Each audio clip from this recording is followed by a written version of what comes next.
નમસ્કાર, નિર્માણ ન્યૂઝના વિશેષ કાર્યક્રમ ટુ ધ પોઈન્ટ કાર્યક્રમ સાથે હું છું યજ્ઞ ત્રિવેદી. દર્શક મિત્રો, આજે ટુ ધ પોઈન્ટ કાર્યક્રમમાં ચર્ચા કરવા આવ્યા છીએ. શેર માર્કેટમાં છેલ્લા ઘણા સમયથી ઉથલપાથલનો માહોલ જોવા મળી રહ્યો છે. ક્યાંક મંદીનો માહોલ જોવા મળી રહ્યો છે, ક્યાંક તેજીનો માહોલ પણ જોવા મળી રહ્યો છે. જ્યારે આજની વાત કરીએ તો 6 દિવસથી ક્યાંક જે તેજી બાદ આજે ક્યાંક સેન્સેક્સ પણ જે ફ્લેટ જોવા મળી રહ્યો હોય તે પરિસ્થિતિ પણ છે. મિડ કેપ અને સ્મોલ કેપ શેરમાં અત્યારે હાલ તો પરિસ્થિતિ કેવા પ્રકારની છે તે પણ આપણે જાણવાનો પ્રયત્ન કરીશું. સાથે સાથે જ્યારે આજે સેન્સેક્સની વાત કરીએ તો અને સેન્સેક્સ અને નિફ્ટી બંને 0.4% વધારા સાથે અત્યારે તો આગળ પણ જોવા મળી રહ્યા છે. આગામી સમયમાં શેર માર્કેટમાં કેવા પ્રકારની પરિસ્થિતિ જોવા મળશે તે તો એક સવાલ છે, કારણ કે ક્યાંક આ જે તમામ પરિસ્થિતિઓ અત્યારે તો જોવા મળી રહી છે તેને લઈને સવાલ એક જ જોવા મળી રહ્યો છે કે આગામી સમયમાં શેર માર્કેટની પરિસ્થિતિ થશે શું. કારણ કે અત્યાર સુધી આપણે મંદી જોઈ છે, મંદી બાદ અત્યારે ક્યાંક થોડી ઘણી પણ તેજી જોવા મળી રહી છે. તેના કારણે પણ શું આગામી સમયમાં શું ફરી એકવાર મંદી થશે કે નહીં તેને લઈને પણ કન્ફ્યુઝન ઘણું બધું જોવા મળી રહ્યું છે. તમામ મુદ્દાઓ પર આપણે ચર્ચા વિચારણા કરીશું. ચર્ચા વિચારણા કરવા માટે અમારી સાથે જોડી ગયા છે બ્રિજેશભાઈ પરીખ કે જેઓ ફાઇનાન્શિયલ એડવાઇઝર છે. સાથે સાથે માનસભાઈ રાવલ આપણી સાથે જોડી ગયા છે કે જેઓ માર્કેટ એક્સપર્ટ છે. જે આ બંનેનું સૌથી પહેલાં તો સ્વાગત છે. ધન્યવાદ. સો માનસભાઈ, છેલ્લા ઘણા વખત પર તો ચર્ચા કરી હતી, પરંતુ હવે ફરી એકવાર તેજીનો માહોલ થોડો ઘણો જોવા મળી રહ્યો છે. અત્યારની સિચ્યુએશનની વાત કરીએ તો અત્યારના સમયમાં કેવા પ્રકારનું શેર માર્કેટની પરિસ્થિતિ જોવા મળી રહી છે? જી, આપણે ગયા વખતે ડિબેટમાં મંદી ઉપર ડિબેટ કરી હતી, તો યજ્ઞભાઈએ મતલબ તમે બહુ સરસ એક વાત કરી હતી કે જ્યારે પણ રિસેશન આવે છે તો એ ખાલી ઇન્ડિયામાં નથી આવતું. જ્યારે મંદી આવે છે ત્યારે બધા જ કન્ટ્રીમાં આવે છે મંદી. તો કઈ ગવર્મેન્ટ કઈ રીતે હેન્ડલ કરે છે એ એના પર ડિપેન્ડ કરે છે. તો ઇન્ડિયન ગવર્મેન્ટે બહુ જ સારી રીતે હેન્ડલ કર્યું છે આ જે મંદી આવી હતી, જે ગ્લોબલ ઇકોનોમિક સ્લોડાઉન આવ્યું હતું, તો એ બહુ સરસ રીતે હેન્ડલ કરી છે ઇન્ડિયન ગવર્મેન્ટે અને ઇન્ડિયાએ. બટ મોસ્ટલી આ હેન્ડલ કરી છે ડોમેસ્ટિક ઇન્સ્ટિટ્યુશનલ ઇન્વેસ્ટર્સે. તો અગર આ વસ્તુ ખાલી એક નિફ્ટી 50 નો ચાર્ટ નથી, આ થોડો ઘણો પર્સન્ટેજનો ટ્રિગર આવ્યો છે, બટ આની પાછળ એક બહુ જ મોટી થિયરી છે અને આની પાછળ એક બહુ મોટી મેક્રો એનાલિસિસ જે હું ટ્રાય કરીશ કે ઇઝીલી સમજાવી શકું દર્શકોને. તો આમાં એવું થયું હતું કે એકદમ નિફ્ટી 50 નો ચાર્ટ તમે જોશો તો એક્ઝેક્ટ 2022માં જે 16% અપ ગયો તો માર્કેટ, એવું સેમ ચાલી રહ્યું છે. અને એક્ઝેક્ટ અમેરિકન માર્કેટ પણ એ વખતે 25% ડાઉન ગયું હતું, પછી અપ ગયું હતું, સેમ ચાલી રહ્યું છે. બટ એ વખતે માર્કેટમાં એટલો સરસ પંપ જોવા મળ્યો હતો કે જેમાં બધા સ્ટોક્સ અપ હતા. FMCG ના સ્ટોક્સ અપ હોય કે હેલ્થકેરના સ્ટોક્સ હોય કે પ્રાઇવેટ બેંક્સના સ્ટોક્સ હોય, બધા જ અપ હતા. તો એવું તો શું થયું કે અત્યારે બીજા બધા સ્ટોક્સ અપ નથી જતા, ખાલી નિફ્ટી 50 નો ચાર્ટ અપ છે અને થોડા ઘણા સ્મોલ કેપ્સ અને મિડ કેપ્સ અપ છે. તો એનું રીઝન એક જ છે કે ગવર્મેન્ટ ઇન્ફ્લેશનને હેન્ડલ નથી કરી શકી સરખી રીતે. અને અત્યારે તમે એક લોજિક પણ વિચારશો કે સારા એવા ન્યૂઝ પણ નથી આવ્યા, કોઈ ટેરિફ નથી, કોઈ ટેરિફ પણ હટાયો નથી કોઈએ. ફેડરલ રિઝર્વ પણ અત્યારે ઇન્ટરેસ્ટ રેટ કટ કરવાની ઉમ્મીદ આપી રહ્યું છે, બટ કરતી નથી કટ. તો એનો મતલબ એ થયો કે આ જે ટ્રિગર થયું છે એ તો સૌથી પહેલા આપણને એક વસ્તુ સમજવી પડશે કે યુએસ ડોલરનું થોડું વીકનિંગ થયું છે. બીકોઝ યુએસએ આટલા બધા ઉપર ટેરિફ લગાવ્યું, યુએસ ડોલર થોડો વીક પડ્યો છે, એટલે ઇન્ડિયન રૂપીઝ થોડો સ્ટ્રોંગ થયો છે શોર્ટ ટર્મ માટે. એટલે આ ટ્રિગર થયું છે, નંબર 1 પોઈન્ટ. અને નંબર 2 પોઈન્ટ કે અત્યારે આ બીજા બધા સ્ટોક્સ અપ નથી ગયા એટલે પબ્લિકને સારો એવો પ્રોફિટ થયો નથી. ખાલી નિફ્ટી 50 અપ ગયું છે. તમે નિફ્ટી FMCG માર્કેટ જોશો, કન્ઝ્યુમર ગુડ્સનું, એ અત્યારે અપ નથી ગયું. તમે નિફ્ટી હેલ્થકેર અને બેંક્સ જોશો તો એ અપ ગયા છે, બીકોઝ ઓફ ફોરેન ઇન્વેસ્ટર્સ અને ડોમેસ્ટિક ઇન્વેસ્ટર્સ બંને. તો આ પોઈન્ટ જાણવો જરૂરી છે. અને અત્યારે ઇન્ડિયન ગવર્મેન્ટે એવું કરી કાઢ્યું છે કે હજે પોઝિટિવ કે નેગેટિવ ના કહેવાય, આ તો જસ્ટ ફોર ઇન્ફોર્મેશન કહું છું કે આપણા as a retail investor, as a common main, આપણી પાસે કોઈ ઓપ્શન જ નથી આપણા પૈસા ઇન્વેસ્ટ કરવાનો સિવાય કે સ્ટોક માર્કેટ. તમે જ વિચારો કે રિયલ એસ્ટેટ કેટલું ઓવરવેલ્યુડ થઈ ગયું છે. ક્રિપ્ટો માર્કેટમાં ટેક્સેશન એટલા બધા છે કે જેટલા પ્રોફિટ કમાશો આપણા પાસે કશું બચવાનું જ નથી. ફોરેક્સ માર્કેટ ટેકનિકલી ઇલીગલ છે. તો આપણે જોવા જઈએ તો એક રિયલ એસ્ટેટ તો થોડું વધારે થઈ ગયું, ગોલ્ડ અને સિલ્વર અને સ્ટોક, એ 3 જ વસ્તુ આપણા માટે અત્યારે અવેલેબલ છે ફોર ઇન્ડિયન માર્કેટ. અને ઇન્ડિયાની ઇકોનોમી આટલી સ્ટ્રોંગ છે એ આપણને પહેલેથી ખબર હતી. India is the 4th largest economy, એ બધાને ખબર છે. ના કે એવું કઈ મોટી વસ્તુ, આ ઓલરેડી ખબર છે. તો આ એક ટ્રિગર પોઈન્ટ છે કે જે મેઇન આપણને થયો છે. તો આ શોર્ટ ટર્મ માટે છે અને મને લાગે છે મારી એનાલિસિસ પ્રમાણે કે આખું 2025માં 22,300 પોઈન્ટ થી 25,000 પોઈન્ટમાં નિફ્ટી સાઇડવેઝ માર્કેટમાં રહેશે. કે અને જ્યારે પણ સારા ન્યૂઝ આવશે ગ્લોબલી ત્યારે આફ્ટર 2025 આપણને પ્રોફિટ્સ અને બધા સ્ટોક્સમાં એક બ્રેકઆઉટ જોવામાં મળશે. ક્યાંક અત્યારની જે સિચ્યુએશન જોવા મળી રહી છે તેમાં હજુ પણ એવી એક આશા એવી રાખી શકાય કે ના અત્યારે ક્યાંક સારી એવો પરિસ્થિતિ આપણને જોવા મળશે. બ્રિજેશભાઈ, આપ શું કહેશો? કારણ કે છેલ્લા ઘણા સમયથી આપણે તો મંદી ઉપર જ ચર્ચા કરી છે, મંદી સિવાય તો આપણે હજુ સુધી કંઈ જોયું નથી. ક્યાંક વ્યક્તિઓએ જ્યારે આ સિચ્યુએશન જોવા મળી ત્યારે પોતપોતાના જે પણ કોઈ અત્યારે તો અંદર નાણાં હતા જે ઇન્વેસ્ટ કર્યું હતું, ચલો 1500 અત્યારે તો નુકસાન કેમ ના ગયું, તો બધા પાછા લઈ લો એવું ક્યાંક વિચારીને પેલા પાછા પણ ખેંચી રહ્યા છે. પણ હમણાંની વાત કરીએ તો છેલ્લા 6 દિવસમાં FIIsની જે ખરીદી પણ જોવા મળી રહી છે, છેલ્લા 6 દિવસમાં 13,000 કરોડનું ક્યાંક રિટર્ન પણ અત્યારે તો જે જોવા મળી રહ્યું છે તેમાં પણ શું લાગી રહ્યું છે આગામી સમયમાં? શું હજુ પણ આ જ પરિસ્થિતિ રહેશે કે પછી ના અત્યારે તો સિમિલર જોવા મળશે કે એકવાર ડાઉન પછી ફરી એકવાર અપ ડાઉન એવી રીતની કંઈક સિચ્યુએશન જોવા મળશે? યજ્ઞભાઈ, આ જે અત્યારનું જે માર્કેટ છે ને એને આપણે જે કરેક્શન આવ્યું છે એ કરેક્શનમાંની સ્ટેબિલિટીનો ફેઝ આપણે આને કહી શકીએ કે ભાઈ જે એકદમ કન્ટિન્યુઅસલી ઘટતું હતું એમાંથી અત્યારે સ્ટેબલ થયું છે. ધેટ ડઝન્ટ મીન કે આપણે તેજીની ડાયરેક્શન પકડી લીધી છે. બરોબર છે. આપણે જે વાત કરી માનસભાઈ, એ વાત તો છે, પણ સાથે સાથે એક મુદ્દો એવો પણ છે કે એપ્રિલની પહેલી બીજી આજુબાજુ જ્યારે કાઉન્ટર ટેરિફની વાત આવે છે, રેસિપ્રોકલ ટેરિફની, તો એ સિચ્યુએશન આગામી 2-3 મહિના સુધી ટ્રમ્પ શું કરશે એની ઉપર એક નજર રહેશે અને એમાં કઈ દિશામાં ચાલે છે એની અસર ગ્લોબલ માર્કેટ અને ઓફકોર્સ ઇન્ડિયન માર્કેટ પર આવવાની છે. સો એ બધા ફેક્ટર જે ફેક્ટરના કારણે આપણું માર્કેટ સપ્ટેમ્બર મહિનાથી મંદીમાં આવ્યું હતું, એ બધા કારણોમાં કોઈ મેજર ચેન્જ આવ્યો નથી હજી સુધી. એટલે આ જે સિચ્યુએશન છે ને એ હંમેશા નોર્મલ કોઈ પણ માર્કેટ હોય ત્યારે જે ડાઉનવર્ડ ટ્રેડની જર્ની કરતું હોય ત્યારે જે સતત વેચવાલી નીચે માર્કેટ એક તળિયે પહોંચ્યું છે ત્યાંથી એક સ્ટેબલ થશે અને આગળ કઈ દિશા પકડશે એ નક્કી કરશે. જે પરિબળોના કારણે મંદીમાં આવ્યું હતું એમાંનું એક ઇમિડિયેટ જે પરિબળ આપણે વોચફુલ રહેવા વાળો છે એ ટ્રમ્પ કઈ દિશામાં એ ટેરિફના વોરને લઈ જાય છે, એક મહત્વનો ફાળો પ્લે કરશે. પણ હેવિંગ સેડ ધેટ સાથે સાથે આપણો બીજું ફેક્ટર જે આ મંદી છે આપણો જે કોવિડ પછી જે રીતે લોઅર બેઝથી આપણું માર્કેટ કન્ટિન્યુઅસલી આપણા નિફ્ટીના જે EPS છે વધતો રહેતો હતો, આપણું નિફ્ટીનું પ્રોફિટ આફ્ટર ટેક્સ વધતો રહેતો હતો. તો એ વધતા રહેવાનો જે બેઝ મોટો થયો હતો, જે 15% 18% દરે વધતો તો એ બેઝ મોટો થઈ ગયો છે. તો એ મોટા બેઝ નીચે હવે એ પ્રકારનું રિટર્ન આવવાનું નથી. તો એ રિટર્ન જ્યારે વળી પાછું માર્કેટ ટર્ન અરાઉન્ડ થઈ અને આપણા ઇન્ટરેસ્ટ રેટ જ્યારે આપણા કન્ટ્રીમાં પણ ઘટશે, જે એક બુસ્ટઅપ બનશે પ્રોફિટ આફ્ટર ટેક્સને બૂસ્ટ કરવાનું, તો એ રેટ ઘટશે. કારણ કે એ ઘટવાની સંભાવના એટલા માટે વધારે છે કે ઇન્ફ્લેશન જો આપણે જોવે તો ઇન્ફ્લેશન અત્યારે ગવર્મેન્ટના કંટ્રોલમાં છે રિલેટિવલી. તો એની જે 4 થી 6 ની રેન્જ લઈને મોનેટરી પોલિસી દ્વારા જે મેનેજ સ્ટીયર કરે છે એ કંટ્રોલમાં છે. સો ઇન્ટરેસ્ટ રેટ ઘટવાની સંભાવના વધારે છે અને ઇન્ટરેસ્ટ રેટ ઘટશે પણ એની અસર PAT ઉપર આવશે. તો એ અસર આવ્યા પછી માર્કેટ ક્યાંક થોડું સ્ટેબિલાઇઝ થઈને પોઝિટિવ ડાયરેક્શનમાં જાય. પણ લાર્જલી સંભાવના એવી છે કે કોઈ જે આપણને 2020 પછી જે એક દિશામાં જે આપણને તેજી જોવા મળી, વચ્ચે 10% કરેક્શન આવ્યું હતું, પણ જે તેજી જોવા મળી એવી તેજી આપણને 2025માં જોવા મળશે નહીં.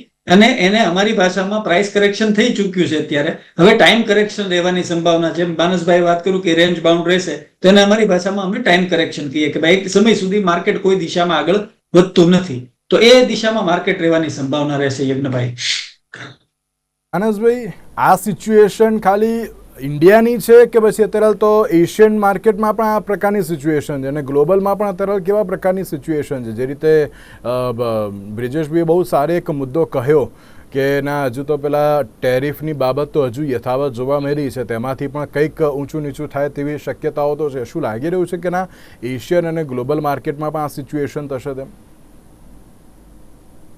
જી, એકચ્યુઅલી આ જે હોલ સિચ્યુએશન થઈ રહી છે એ ગ્લોબલ સિચ્યુએશન જ છે. આ તો મેં ઇન્ડિયાની વાત કરી. હવે હું ગ્લોબલ સિચ્યુએશનની અગર વાત કરું તો એમાં એવું છે કે ઇન્ડિયન ઇકોનોમી જેવી રીતે અગર કોઈ ફોરેન ઇન્વેસ્ટર બેઠો છે, એને ઇન્વેસ્ટ કરવું છે, જેની જોડે જે હાઈ નેટવર્થ ઇન્ડિવિજ્યુઅલ છે, તો એ ઇન્ડિયામાં કેમ ઇન્વેસ્ટ કરશે? પહેલા તો એ અત્યારે નથી કરી શકતો બીકોઝ લોંગ ટર્મ અને short term capital gain tax વધારે છે. અને હવે પહેલાના જમાના જેવું રહ્યું નથી કે જ્યારે માર્કેટ વધે એટલે બધા સ્ટોક્સ તમે આમ વધી જશે. હવે સાયકલ ઉપર ટ્રેન્ડ ચાલે છે. તો હવે બધા એક સાયકલ ઉપર બેટ કરે છે કે અત્યારે ઇન્ડિયામાં કઈ સાયકલ સારી છે. અત્યારે હું કહી શકું ઇન્ડિયામાં ટેકનોલોજીકલ સાયકલ જે છે, જેવી રીતે આર્ટિફિશિયલ ઇન્ટેલિજન્સનું સેક્ટર એ બહુ જ નથી સારો comparatively to USA, China, Russia. But અગર હેલ્થકેરની વાત કરું તો હેલ્થકેર ઇન્ડિયામાં બહુ સસ્તું છે અને એ કમ્પેર કરીએ યુએસએ થી, રશિયાથી, અને બહુ આમ એફિશિયન્ટ છે હેલ્થકેર, જે પ્રમાણે આપણે ટીયર સારા એવા સિટીઝમાં જોઈએ તો એ પ્રમાણે હેલ્થકેર અત્યારે આગળ વધવું જોઈએ. તો આ રીતે ટ્રેન્ડ પ્રમાણે સાયકલ ચાલે છે અત્યારે. અને અગર તમે એક જોવા જશો તો ઇન્ડિયા એઝ અ કન્ટ્રી નું ઇકોનોમી આપણે અત્યારે અગર સ્ટોક માર્કેટના પ્રમાણે વાત કરતા હોઈએ તો યુએસએ સાથે કમ્પેર નહીં થાય. તો આપણે છે ને ઇમર્જિંગ ઇકોનોમીઝમાં આવીએ. યુએસએ ડેવલપ્ડ ઇકોનોમીમાં આવે. ઇમર્જિંગ ઇકોનોમીઝ કયા કયા કહેવાય? BRICS nation. બ્રિક્સ મતલબ બ્રાઝિલ, રશિયા, ઇન્ડિયા, ચાઇના અને સાઉથ આફ્રિકા. એ બધાની કમ્પેરિઝન કરીએ તો આપણો ગ્રોથ થોડો સ્લો છે. આપણો ગ્રોથ ખાલી બીકોઝ ઓફ ધ ઇન્ડિવિજ્યુઅલ્સ, જે લોકો આટલા બધા છે એના લીધે છે. તો કમ્પેરેટિવલી આપણો ગ્રોથ સ્લો છે. બટ એનો મતલબ એવું નથી કે આપણે કઈ માર્કેટમાં અસર પડશે. એનો મતલબ એમ કે તમારે જે લોકો ઇન્વેસ્ટર્સ છે એ લોકો જોશે કે કયા ફિલ્ડમાં અત્યારે ડેવલપમેન્ટ થાય છે ઇન્ડિયામાં. જેવી રીતે ઇમર્જિંગ ઇકોનોમીઝમાં આપણે 3 વસ્તુ આપણે પકડી રાખી છે: IT sector, renewable energy sector અને હેલ્થકેર સેક્ટર. હવે સોલર એનર્જીમાં ગવર્મેન્ટ બહુ સરસ કામ કરે છે અને આપણે કમ્પેર કરીએ બીજી બધી ગવર્મેન્ટ પણ સરસ કામ કરે છે. તો એ વસ્તુ આપણે નોટ કરવા લાયક છે. હેલ્થકેરમાં પણ આપણે India comparative to other countries થોડું બેટર કામ કરે છે, બટ આઈટી સેક્ટરમાં નથી કરતું. તો આ બધું સાયકલ પ્રમાણે ચાલશે. અને અગર તમે સાઇડવેઝ માર્કેટ જોશો, સાઇડવેઝ નો મતલબ કે એક પેટર્નમાં માર્કેટ ચાલશે 2025માં. પણ સાઇડવેઝ પછી એક કોન્સોલિડેશન ફેઝ આવે. કોન્સોલિડેશન ફેઝ ત્યારે આવે જ્યારે ટ્રેન્ડ ચેન્જ થતી હોય. તો કોન્સોલિડેશન ફેઝ આવશે ત્યારે 2025 પછી જે ફેઝ આવશે. અને અત્યારે આખી ગ્લોબલ ઇકોનોમી જોવા જઈએ તો ઇમર્જિંગ ફેઝમાં નથી. ઇમર્જિંગ ફેઝમાં હોત તો ઇમર્જિંગ કન્ટ્રીઝ આગળ વધે, પણ અત્યારે કોન્સોલિડેશન ફેઝમાં છે. એટલે આપણે સાઇડવેઝ પેટર્ન ચાલશું. અને 2026માં જ્યારે federal reserve interest rate cut કરશે ત્યારે જેમ બ્રિજેશ સરે પણ કીધું, બહુ સરસ આપણને જોવા મળશે માર્કેટ. બ્રિજેશભાઈ, એક તમે મૂવી જોયું હશે કે જેમાં એક છે ને દર વખતે એમ કહેતા હોય છે કે ઇન્ડિયા મેં ઇન્વેસ્ટ કરો, ઇન્ડિયા કા ભાવ બઢને વાલા હે. શું એ સિચ્યુએશન આપણે જોઈ હતી? હું ના નથી પાડતો, તમે પણ જોઈ છે, મેં પણ જોઈ છે, માનસભાઈ પણ જોઈ છે. પણ એની સિચ્યુએશન પર સ્ટેબલ રહેવું ને થોડુંક અઘરું હતું. તમને યાદ હશે મેં લાસ્ટ ટાઈમ છે ને મેં એક ચર્ચા કરી હતી, આઈ થિંક માનસભાઈ હતા કે જે મેં કહ્યું હતું કે ના જીડીપીના રેશિયો વખતે મારી એક ચર્ચા થઈ હતી. એમણે કહ્યું હતું 6.5થી 6.7ની તરફ રહેશે એવું નાણામંત્રી એક્સેપ્ટ કર્યું હતું ત્રીજા ક્વાર્ટર માટે. અને હવે તો માર્ચ એન્ડિંગ જોવા મળી રહ્યો છે, સિચ્યુએશન પણ ક્યાંક આખી અલગ છે. બ્રિજેશભાઈ, લાગે છે કે ના અત્યારે ભારતની જે સિચ્યુએશન છે એ હજુ એવી સ્ટેબલ રહે તેવી કોઈ શક્યતાઓ છે તેમ, કે પછી રહેશે જ? એટલે આપણે લોંગ ટર્મ ની વાત કરીએ ને, અત્યારે જે આપણે વાત કરીએ છીએ સપ્ટેમ્બર મહિનાથી આપણે જે આ માર્કેટમાં સ્લો ડાઉન આવ્યું છે, મંદી જેને કહીએ છીએ ને, એ બેઝિકલી કોઈ પણ સેક્યુલર ગ્રોથ કરતું માર્કેટ હોય ને, એ સેક્યુલર ગ્રોથ કરતા માર્કેટમાં પણ આવી ઇન્ટ્રીમ કરેક્શન્સ આવતા હોય છે. એટલે આપણે અત્યારે જે કરેક્શન જોઈએ છે ને એને સેક્યુલરલી ગ્રોઈંગ ઇન્ડિયા સ્ટોરીની અંદરનું ઇન્ટ્રીમ કરેક્શન છે.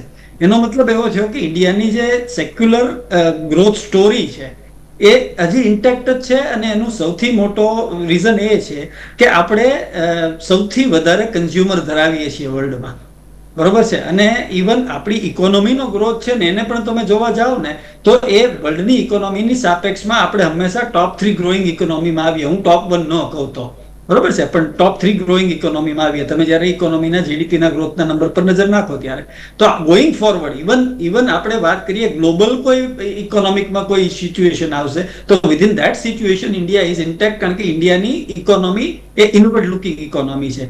કારણ કે એની પાસે કન્ઝ્યુમર છે અને કન્ઝ્યુમર છે એની ઇકોનોમીને હંમેશા જરૂરી જે કાંઈ ફ્યુલ છે એ પ્રોવાઈડ કરતા રહે. એટલે એ દ્રષ્ટિએ તમારો જે સવાલ હતો, મૂવીનો જે એક્ઝામ્પલ તમે આપ્યો, એ એક્ઝામ્પલ હજી આજની તારીખ પણ એવું છે કે તમે ઇન્ડિયામાં ઇન્વેસ્ટ કરો, ઇન્ડિયા તમને સારામાં સારું રિટર્ન આપશે. એ સ્ટોરી હજી કન્ટિન્યુ છે.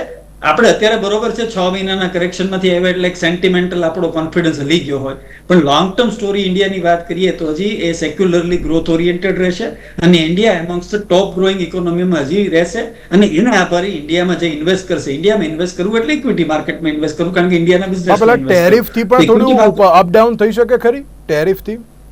એને યજ્ઞભાઈ ટેમ્પરરી તમે કહી શકો, કારણ કે જે ટ્રમ્પ જે કરવા માંગે છે ને, ટ્રમ્પ ટેરિફ ઇમ્પોઝ કરી શકે એવી હાલતમાં છે જ નહીં. કારણ કે ટેરિફ ઇમ્પોઝ કરે ને એટલે એની ઇમ્પોર્ટના ભાવ વધવાના, એની ઇમ્પોર્ટના ભાવ વધવાના એટલે અમેરિકન ઇન્ફ્લેશન વધવાનું, અને અમેરિકન ઇન્ફ્લેશન વધી એને પોસાય એવું નથી. માંડ એ કંટ્રોલમાં લાવ્યા છે અત્યારે ઇન્ફ્લેશનને રિલેટિવલી. જે કોવિડ પછી પહોંચ્યું હતું પછી માંડ એને કંટ્રોલમાં લાવ્યા છે, એટલે એને ટેરિફ પોસાય એમ જ નથી.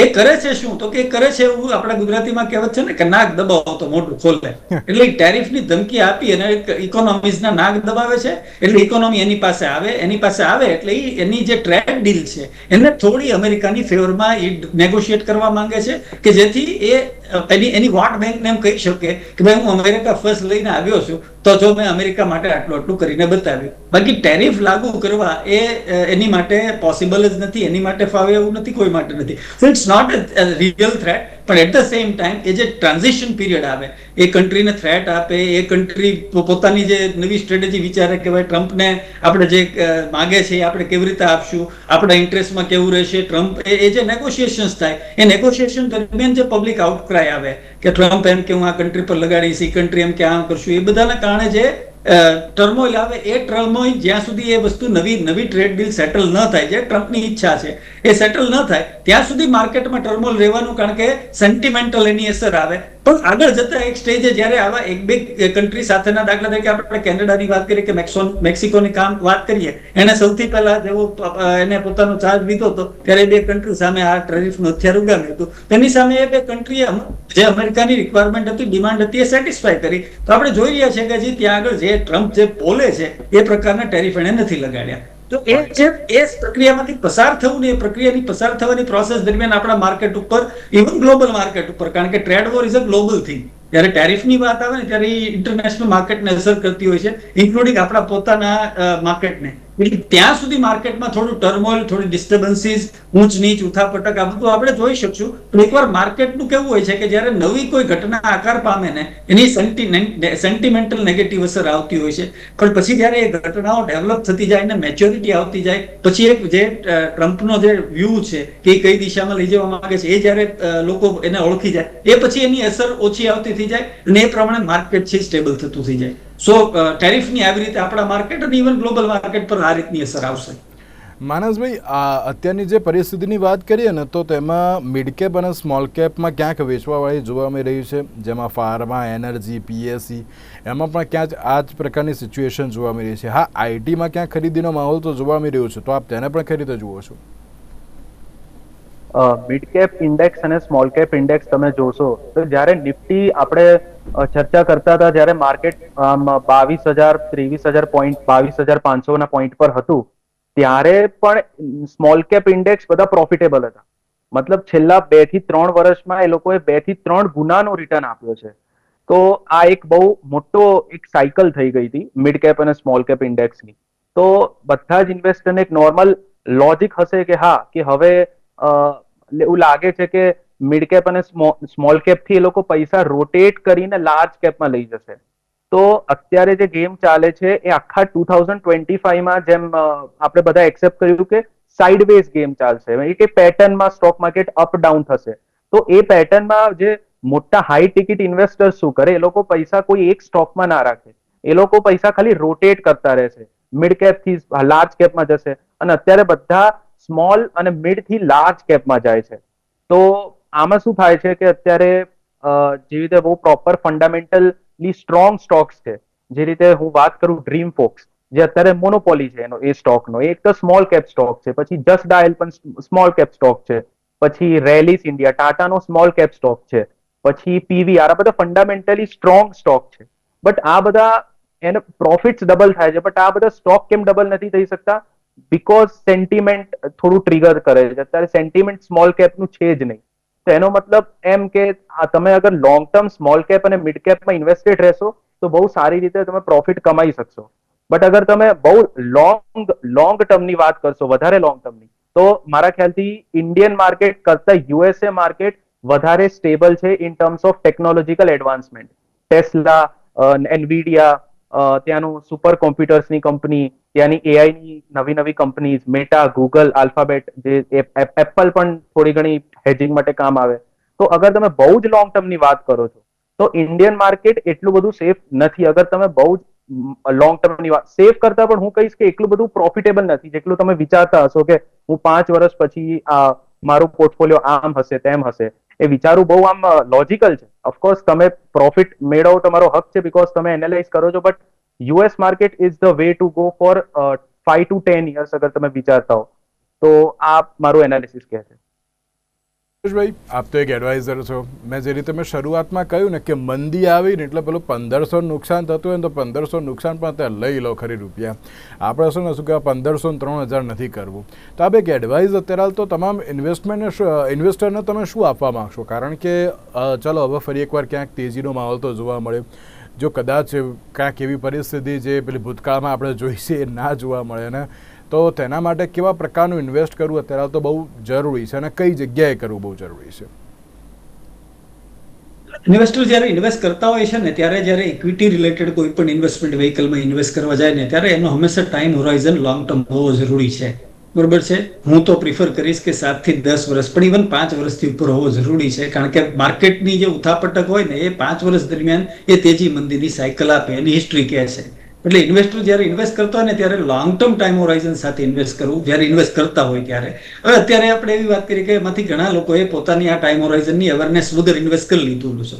અને અત્યારે ફિયર, માર્કેટને બે જ ઇમોશન ડ્રાઈવ કરી, ક્યાં ફિયર અને ક્યાં તો ગ્રીડ. બરોબર છે? 2020 થી 2024 સુધી આપણે ગ્રીડ ને રોલ પ્લે કરતું જોયું છે. હવે આપણે ફિયર ને રોલ પ્લે કરીએ છીએ. એટલે જેને આગળની તેજી મંદીનો અનુભવ ન, એટલે કે જે નવા ઇન્વેસ્ટર છે, 2020 પછી ઘણા બધા માર્કેટમાં નવા ઇન્વેસ્ટર આવ્યા છે. કારણ કે કોવિડ એ રિયલાઇઝ કરાયું કે તમારે તમારી ઇન્કમને ડાયવર્સિફાય કરવી પડશે અને તમારે ઝડપથી ગ્રો કરાવવી પડશે. એક ઓલ્ટરનેટિવ આપણી પાસે આવકનું સાધન હોવું જોઈએ. એટલે ઘણા બધા ડીમેટ એકાઉન્ટ ખુલ્યા છે ને એ બાજુ વધ્યા છે. તો એ સિચ્યુએશનની અંદર જે નવા ઇન્વેસ્ટર આવ્યા છે કે જેને 2020 પછી માર્કેટને એક જ ડાયરેક્શનમાં જતું જોયું છે, એને ડેફિનેટલી ફિયર આવે. કારણ કે એનો અનુભવ નથી, અનુભવનો અભાવ છે, નવા ઇન્વેસ્ટર છે. તો એવા ઇન્વેસ્ટરોએ હંમેશા એ જોવું જોઈએ માર્કેટની હિસ્ટ્રી જ્યારે સ્ટડી કરશે. હવે એમાં બે રીતે થાય કે એ જો કોઈ એડવાઇઝર સાથે કામ કરતો એ ડ્યુટી એડવાઇઝરની છે, જેમ કે મારા ક્લાયન્ટ માટેની ડ્યુટી મારી છે, અને પોતાની રીતે ઇન્વેસ્ટ કરતો હોય તો એને માર્કેટનો સ્ટડી કરવો જોઈએ કે માર્કેટનો આ સ્વભાવ છે. અને લોંગ ટર્મમાં માર્કેટ હંમેશા રિટર્ન જ આપે છે, શોર્ટ ટર્મમાં એ વોલેટાઇલ રહે છે. બરોબર છે? એટલે આ ઇન્ટ્રીમ વોલેટિલિટી છે. એટલે કદાચ અત્યારે ભાવ ઘટી ગયા છે તો એ જે ફિયર ફેક્ટર કામ કરે છે, તમને એવો ડર લાગે છે, તમે જે એક્ઝામ્પલ યુઝ કર્યું કે ભાઈ 1500 ઘટી ગયા છે, 3000 ઘટે પહેલા ઉપાડી લો, તો એ જ્યારે તમને લોસ ક્યારે આવે છે કે જ્યારે આવો નોશનલ લોસ તમને વીકના માર્યા બુક કરી લ્યો છો ને ત્યારે એ પરમેનન્ટ બને છે. સો આઈડિયલ ઇન્વેસ્ટર બિહેવિયર જે નોર્મલી અમે કહેતા હોઈએ છીએ કે ભાઈ ઇન્વેસ્ટમેન્ટ તો રિટર્ન આપે છે પણ ઇન્વેસ્ટરને નથી મળતું બીકોઝ ઓફ ઇન્વેસ્ટરનું પોતાનું બિહેવિયર. કે આવી જ્યારે ફિયર ફેક્ટ વાળી સિચ્યુએશન હોય ત્યારે ડરમાં એ જે નોશનલ લોસ છે ત્યારે એના પોર્ટફોલિયોને નોશનલ લોસમાં બીકના માર્યા કે હજી વધુ લોસ ના આવે એ માટે એને પરમેનન્ટ કરી દેશે જ્યારે બુક કરીને. એટલે ઇન્વેસ્ટરો અત્યારે પરમેનન્ટલી હવે લોસ બુક કરવાનો સમય નથી. સિવાય કે જો એને ટાઈમ હોરાઇઝન વાળો મુદ્દો આવતો હોય એને પૈસાની જરૂર પડતી હોય, ઇન્વેસ્ટ કરતી વખતે ધ્યાન નથી રહ્યું એનું, એને આ બાબતે જ્ઞાન નથી અથવા તો એને એડવાઇસ પ્રોપર નથી મળી અને એને પૈસાની જરૂર હોય તો પૈસાની જરૂર હોય તો કોઈ વિકલ્પ જ નથી કે તમારે એ પૈસા જોતા છે તમે જે માટે રોક્યા હતા એ પરિસ્થિતિ આવી છે સામે તો તમારે પૈસા ઉપાડવા પડે તો તમારી પાસે વિકલ્પ નથી. પણ અધરવાઇઝ જો તમે લોંગ ટર્મ ઇન્વેસ્ટર છો અને તમારે આમાંથી રિટર્ન જોઈતું છે તો આ પરિસ્થિતિ એવી છે કે ઇનફેક્ટ ઉપાડવાનો તો સમય નથી, પણ આ પરિસ્થિતિ એવી છે કે જેમાં તમે ગ્રેજ્યુઅલી માર્કેટની અંદર થોડા પૈસા સિલેક્ટેડ સારી જે ઇન્વેસ્ટમેન્ટ વેહિકલ છે જેને તમને એમ લાગે છે કે આ સારા છે, મને આને સારું રિટર્ન આપ્યું છે પણ એ અત્યારે ધોવાયેલા છે, તો એમાં તમારી પાસે પૈસા પડ્યા હોય તો પૈસા નાખવાનો સમય છે કે જેથી તમારી એવરેજ કોસ્ટ ઓફ પરચેસ, તમે ડાયરેક્ટ ઇક્વિટીમાં નાખ્યા છે તો શેર જે ભાવે લીધા હતા પહેલા હવે અત્યારે ભાવ ઘટી ગયા છે તો તમે ઓછા ભાવે ખરીદશો તો તમારી પર શેરની એવરેજ કોસ્ટ, મ્યુચ્યુઅલ ફંડ થી રોકતા હો તો જે એનએવી લીધા હતા તમારા એમાં તમે નવું પરચેસ કરો છો ઘટેલી એનએવી તો તમારી પર યુનિટની એનએવી કોસ્ટ તમે એવરેજ ડાઉન કરી શકો ને એવરેજ ડાઉન કરશો તો માર્કેટ જ્યારે ઉપર આવશે ત્યારે તમારે એમાં જે રિટર્ન મળવાનું હતું અધરવાઇઝ છે મંદી ક્રોસ કર્યા પછી તમારા જૂના પૈસાનું રિટર્ન મળવાનું હતું એમાં જો તમે એવરેજ ડાઉન કરીને નવા પૈસા નાખ્યા છે તો ઓવરઓલ પોર્ટફોલિયોનું રિટર્ન તમારું વધવાનું છે. એટલે આ સમય કોઈ ડરવાનો નથી, એટલે ડરી અને પૈસા કાઢી લેવાનો એ વસ્તુ જુદી છે કે તમે રોક્યા ત્યારે જો તમને અંદાજ નથી તો તમારે પૈસાની જરૂર હોય તો છૂટકો નથી, બાકી કાઢવાનો સમય નથી. બિલકુલ બિલકુલ જી જી બ્રિજેશભાઈ અને માનસભાઈ આ બંનેનો આભાર અમારી સાથે આ ચર્ચા વિચારણામાં જોડાવા માટે. તો દર્શક મિત્રો એક બાજુ જે રીતે બહુ જ સાચી વાત કે બ્રિજેશભાઈએ કે અત્યારે ડરવાનો માહોલ નથી, ઇન્વેસ્ટ કરવું હોય તો અત્યારે તો કરી શકાય છે. તેની સાથે આગામી સમયમાં કેવા પ્રકારની માર્કેટની પરિસ્થિતિ જોવા મળશે તે તો આવનારો સમય જ બતાવશે. આજના કાર્યક્રમમાં રજા આપશું. નમસ્કાર.